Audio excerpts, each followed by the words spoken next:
capítulo de número 17, Atos dos Apóstolos, capítulo de número 17, a partir do verso de número 15.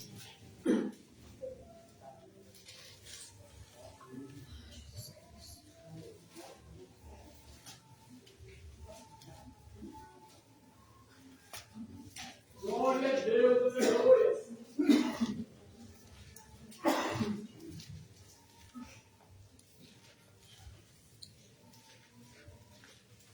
Atos dos Apóstolos, capítulo 17, a partir do verso de número 15. Eu vou estar lendo para ganhar tempo, os irmãos acompanham a leitura. Assim está escrito: E aos que acompanhavam Paulo, o levaram até Atenas, e recebendo ordem para que Silas e Timóteo fossem ter com ele, o mais depressa possível partiram. E enquanto Paulo os esperava em Atenas, o seu espírito se comovia em si mesmo, vendo a cidade tão entregue à idolatria, de sorte que disputava na sinagoga com os judeus e religiosos, e todos os dias na praça com os que se apresentavam.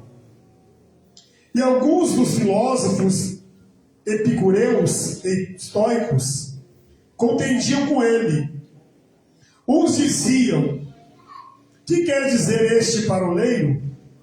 E outros: parece que é pregador de deuses estranhos, porque eles anunciavam a Jesus e a ressurreição. E tomando-o, o levaram ao Areópago, dizendo: poderemos nos saber que nova doutrina é essa que falas? Pois coisas estranhas nos trazem aos ouvidos. Queremos, pois, saber o que vem a ser isso. Pois todos os atenienses e estrangeiros, residentes de alguma outra coisa, se ocupavam, senão de dizer e ouvir alguma coisa, novidade. E estando Paulo no meio do Areópago, disse: varões atenienses, em tudo vos vejo um tanto supersticiosos, porque passando eu e vendo os vossos santuários, achei também um altar em que está escrito: ao Deus desconhecido. Esse, pois, que vós honrais, não o conhecendo, é o que eu vos anuncio: o Deus que fez o mundo e tudo o que nele há, sendo Senhor do céu e da terra, não habita em templos feitos por mãos de homens, nem tampouco é servido por mão de homem, como se necessitando de que alguma coisa, pois por ele mesmo é quem dá a todas a vida, a respiração a todas as coisas. E de um só fez toda a geração dos homens para habitar sobre toda a face da terra, determinando os tempos já dantes ordenados e os limites da sua habitação, para que buscassem ao Senhor, se porventura tateando o pudesse achar, ainda que não está longe de cada um de vós, porque nele vivemos e nos movemos, e existimos, como também alguns dos vossos poetas dizem, pois somos também sua geração.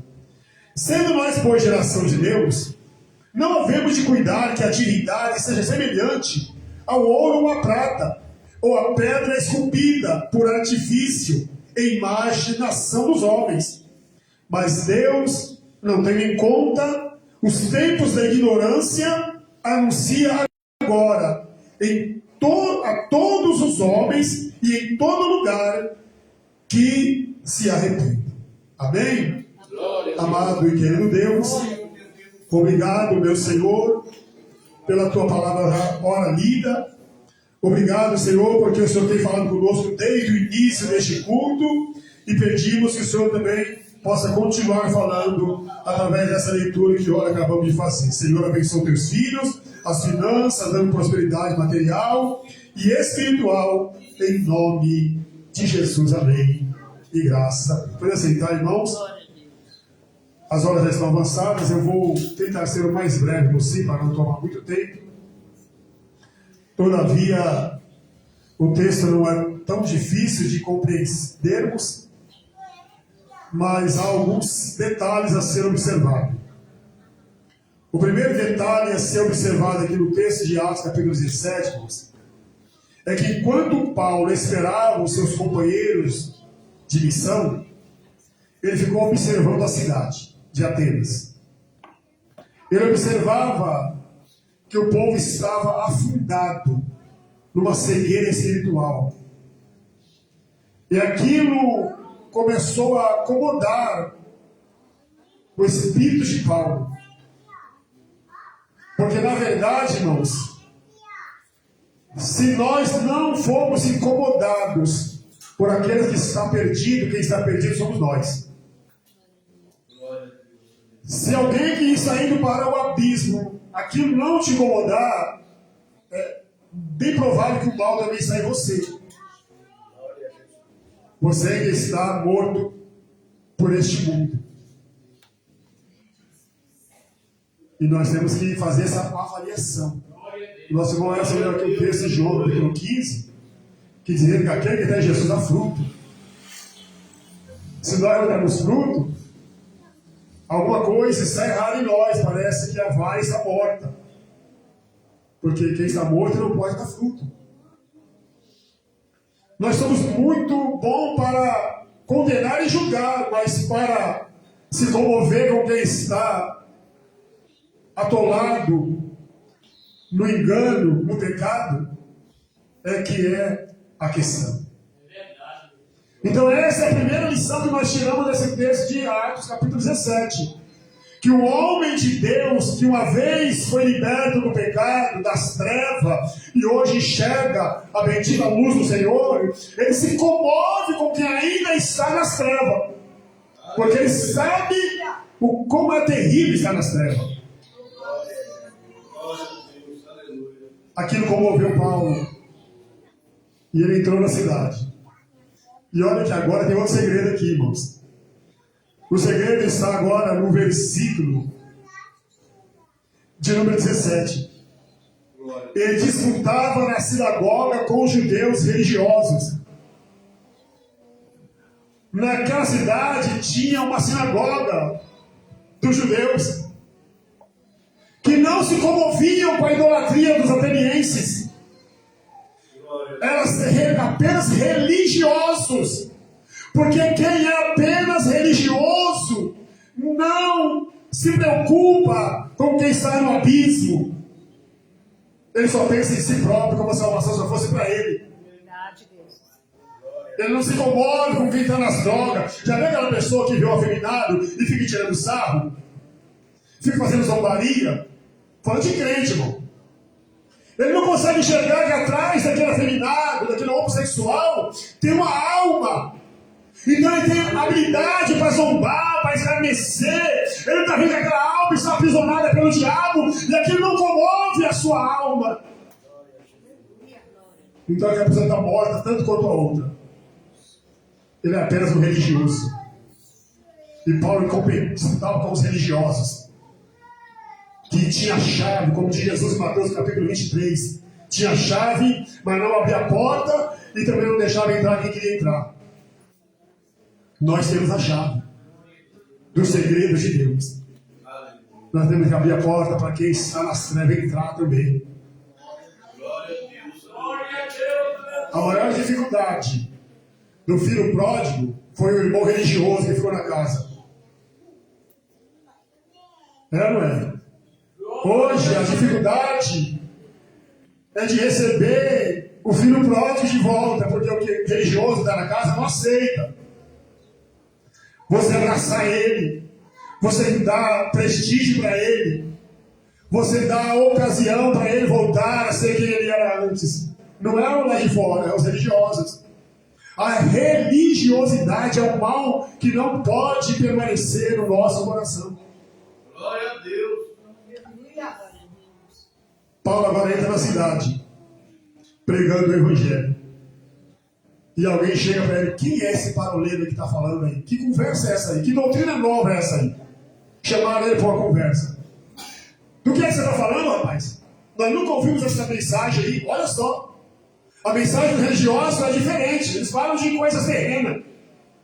Eles falam de coisas suas. Jesus chega a dizer que aquele que faz a doutrina do Pai, pela sua palavra vai conhecer se é do Pai ou se é do homem. Porque aquele que não fala de si mesmo. Mas aquela doutrina que é de Deus fala de Deus. E eles falavam de si mesmo. Mas veio um homem falando de outro que não era de si mesmo. De quem você está falando, rapaz? Do que se trata essa nova doutrina sua aí? Nós nunca ouvimos falar. Aqui eu já tiro outra experiência para nós, irmãos. Que o mundo tem deixado de ouvir essa conversa porque a nossa boca tem ficado fechada. Nós não temos mais falado de Jesus. Nós não temos mais anunciado a salvação de Jesus. Falamos de muitas coisas, menos de Jesus. Cuidamos de muitos assuntos terrenos, menos dos assuntos celestiais do Pai. Mas Paulo não. Paulo ele começa a falar do céu. Paulo ele começa a falar da salvação. Paulo ele começa a falar de um arrependimento. E agora chama ele para a conversa. Que a conversa ficou boa. Que a conversa de Jesus é boa. A conversa de Jesus é boa, não é? Ela contagia. Ela atrai. Ela dá sede. Eu quero conhecer mais. Me fala mais desse homem aí. E ele começa a falar. Eu vejo que vocês aqui em Atenas são um povo muito supersticiosos. Porque Atenas é uma cidade de roda de comércio. Onde as pessoas passavam para comercializar aquela cidade. Era uma cidade muito grande. E o povo daquela cidade teve uma ideia. Como aqui é rota de muitas pessoas que vai e volta, e muitos têm as suas maneiras de adorar deuses, vamos fazer um altar aqui com o Deus desses povos que aqui passam e começar a colocar várias imagens de escultura. Para que aquela pessoa que fosse ali comercializar naquela cidade, visse um Deus a qual ele adorava, pudesse prestar culto àquele Deus. Aí eles tiveram a ideia. Se porventura passar alguém aqui nesse altar e não ver a imagem do seu Deus, como que nós vamos nos justificar diante dessa pessoa? Qual é o argumento que nós vamos apresentar para ele? Vamos fazer o seguinte: vamos pegar uma placa, vamos escrever nessa placa ao Deus desconhecido. Vamos colocar aqui, fazer um altar e colocar a placa. Fizeram um altar. Nesse altar não tinha imagem nenhuma de escultura. Só uma placa escrita ao Deus desconhecido. Então, quando essa pessoa fizer um argumento de que nós esquecemos de colocar a imagem do Deus dele, não, é que nós não conhecia. Então, adora aqui. Agora pode ficar, tá aqui, ó. Aí Paulo passa e fala: eu vejo que vocês estão tanto quanto supersticiosos. Então eu vou dizer para vocês qual é essa nova doutrina. É este Deus aqui, ó, que vocês não conhecem, que eu quero falar para vocês. É dele. É ele que fez os céus e a terra. É ele que de um único homem fez todas as gerações. É ele pelo qual nós vivemos e nos movemos. Sem ele nós não temos o fôlego de vida. Sem ele nós não temos capacidade alguma de ser o que somos. E ele, pela sua infinita bondade, nos deu a salvação através do seu Filho Jesus, dando testemunha que ressuscitando ele dos mortos, e hoje ele está vivo e passeia no nosso meio. Glória a Deus. Aleluia, Jesus. Aleluia. Por conta dele, nós podemos buscar ao Senhor.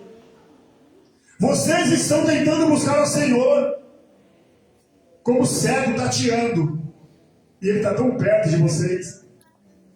Eles estavam cegos procurando Deus, e o diabo colocava outras maneiras deles já chegarem a Deus. Aí Paulo fala: Deus não precisa ser feito por mãos humanas, não pelo artifício, nem pela prata, nem pelo ouro. Ele é o Deus, o autor de toda a vida. Veja que aqueles homens estavam tentando buscar a Deus cegos. E quem estava na cidade, na sinagoga, que julgava enxergar, não colocava eles no caminho da salvação. Assim somos muitos de nós. Tem pessoas, irmãos, Glória a Deus, que aleluia. está cego ao nosso lado. Tem pessoas que estão cego ao nosso lado, esperando que nós o pegamos pela mão e levamos ele até aquele que abre a visão. Tem pessoas morrendo do nosso lado, cego espiritualmente, aguardando que nós o ajudemos a enxergar a vida, que é Jesus. Jesus, eu sou o caminho, eu sou a verdade e eu sou a vida. Mas nós temos que levar o cego até Jesus. Você vai esperar o cego morrer? Paulo tomou decisão. Eu não vou me calar diante de tão grande mal que esse povo está vivendo. A cidade foi transformada pelo Evangelho. Eu li aqui no começo do culto, 1 Coríntios capítulo 1, versículo 18, onde Paulo vai dizer que a palavra da cruz é loucura para os que estão perecendo, mas para nós que somos salvos é o poder de Deus. Nós temos em nossas mãos o poder de Deus, que é o Evangelho. O Evangelho é o poder de Deus que transforma o pecador. Não precisa inventar, não, irmãos. É só falar de Jesus. Não precisa você ficar fazendo muita coisa, não, para o pecador entender, não. É só apresentar o Salvador, que é Cristo. É só você dizer uma única palavra: Jesus te ama, que o Espírito faz a obra. Não, mas eu não sei falar. Você não sabe falar, não? Você é mudo por acaso, é? Quem não sabe falar é o mudo. Não é? A pessoa está morrendo ao lado, você diz que não sabe falar de Jesus? Não. Não precisa ser bacharel em teologia, não, para falar que Jesus é bom, que Jesus salva, que Jesus transforma. Só basta ter coragem para que Ele faça a obra. Uma certa feita, Deus, Ele dá um brado lá na eternidade. E Ele diz: a quem enviarei? E quem há de ir por nós? A Isaías se apresentou e falou assim: ele aqui disse, Senhor, pode enviar a mim. Ele não disse: não, Senhor, eu vou para a faculdade, eu vou fazer um curso, eu vou me aprimorar. Quando eu tiver com o diploma, aí só enviarei. Não, Senhor, pode me enviar. Porque se é falar do teu nome, eu estou pronto toda hora. Se é para falar que se eu tenho o poder para transformar uma vida, eis-me aqui, Senhor, envia-me a mim. Hã? Deus falou: para pode ir. É com você mesmo, Isaías. Já está com você a oportunidade. Deus está dizendo para você, meu irmão, a oportunidade já está com você já. Está esperando o quê para se levantar e ir? Está esperando o quê para tomar a posição e ir? Está esperando a pessoa morrer? Aí não tem mais jeito. Enquanto a vida há esperança, então abra a tua boca e Ele enche ela de palavra. Abre a tua boca, o Espírito Santo fala por ti. Paulo aproveitou a oportunidade e ganhou a cidade de Atenas para Jesus. Agora, os judeus ficaram com inveja e começaram a perseguir Paulo. Mas a igreja não parou. A perseguição não vai te parar. O que pode te parar você é o comodismo. Mas a perseguição não, ela te alavanca. Ela te empurra. Ela leva você para frente. Ela tira você do comodismo. Então, abra a tua boca, porque Deus quer usar você como instrumento nesses últimos dias. Amém, irmãos? Louvado seja o nome do Senhor. Fica essa palavra no teu coração. Convida aqui nosso irmão William, vem cá. Nós vamos estar entrando na administração da ceia. Vem cá também nosso irmão Leandro, nosso irmão presbítero Manildo. Vamos estar aqui nos preparativos, enquanto o nosso irmão William vai estar juntamente com a igreja louvando ao Senhor. Amém? Graças a Deus, nosso irmão conseguiu chegar em tempo do serviço, né? É bênção de Deus. Glória a Jesus. Glória a Deus. Louvado seja o nome do Senhor. Vamos ficar de pé, vamos fazer um instantinho de oração, para que o Espírito de Deus possa continuar se movendo em nós e repreendendo todo o mal. Querido Deus,